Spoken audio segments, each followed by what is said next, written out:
باللہ من الشیطان الرجیم بسم اللہ الرحمن الرحیم السلام علیکم دوستو میں عابد حسین اور تسی ویکھ رہے ہو ساڈا یوٹیوب چینل بھروسہ ٹی وی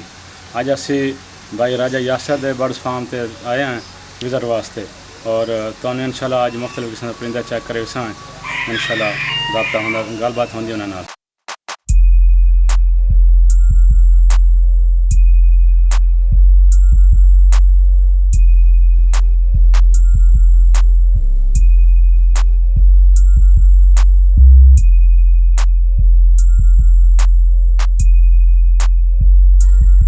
جی بھائی راجا یاسر سان دسو کہ مرغیاں نے اور کیڑی نسل ہے انہاں بارے ڈیٹیل دسو سانوں سر سلکی مرغی ہے وائٹ کلر تے چائنا کی مرغی ہے اور کافی ڈیمانڈ ہے ماشاءاللہ دی اس مرغی دی اور کافی پسند کی جاتی ہے تے ماشاءاللہ کہ چکس وغیرہ اویلیبل ہیں اور ایگز وغیرہ نہیں سیل کرتے چکس وغیرہ سیل کرتے ہیں اور چکس وغیرہ تقریباً جڑا 1 تو 5 دن کا 10 دن کا بچہ ہے وہ تقریباً 400 روپے کا ہے اور 1 مہینے والا بچہ جڑا ہے وہ تقریباً جڑا 2000 روپے کا ہے 1500 2000 روپے کا پھر اسی طرح 2 مہینے والا بچہ تقریباً 3500 روپے کا چکس کا بچہ جڑا اور بڑے اس وقت میرے پاس سیل والے کوئی بھی اس وقت مجھے سارے نے اپنے بریڈ واسطے رکھی ہوئی ہیں بریڈر میرے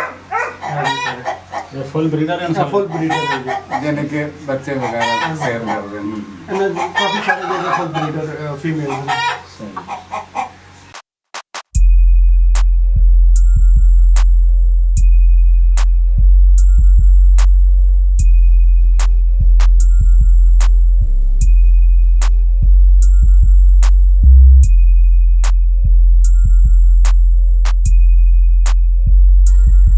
ہاں جی بھائی راجا یاسر سان دسو مرغیاں کیڑیاں نے اور کیڑی نسل ہے جی سر جی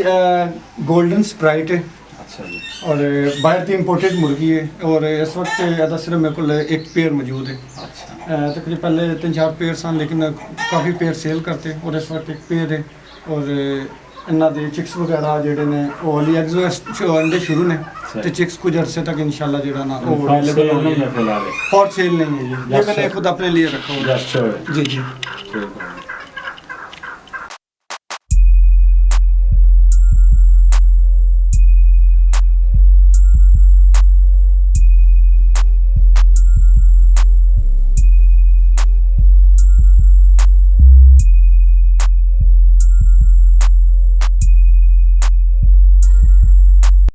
جی بھائی یاسر ذرا مرغیاں دے بارے سان دسو اور کوئی کیڑی نسل ہے سر جی سلور سپرائٹ ہے جی اچھا اور اس وقت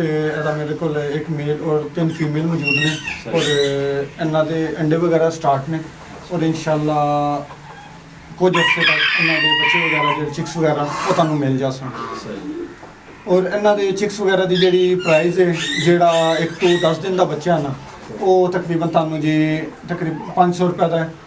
اور جڑے 1.5 مہینے کا بچہ ہے 2 مہینے کا بچہ ہے وہ 1300 تو 1500 روپے کا وہ بچہ ہے اور اس تو جڑا مزید بڑا ہے وہ 2500 تو 3000 روپے کا 1.5 مہینے تو تے 2 مہینے تو تے جڑا وہ 2500-3000 روپے کا وہ بچہ تانوں مل جاسی جی دوستو اج اسی ادھر کیتا ہے راجا برڈز فارم دا فارم تو ماشاءاللہ کافی بڑا ہے لیکن اسی کوشش کی ہے کہ کچھ زیادہ پرندے کی ویڈیو بنائیے لیکن پھر بھی کافی سارے پرندے جڑے وہ مس ہو گئے رہ گئے انشاءاللہ نیکسٹ ٹائم اسی کوشش کرساں کہ باقی پرندیاں دی سارے دی ویڈیو بنا کے تواڈے واسطے پیش کریے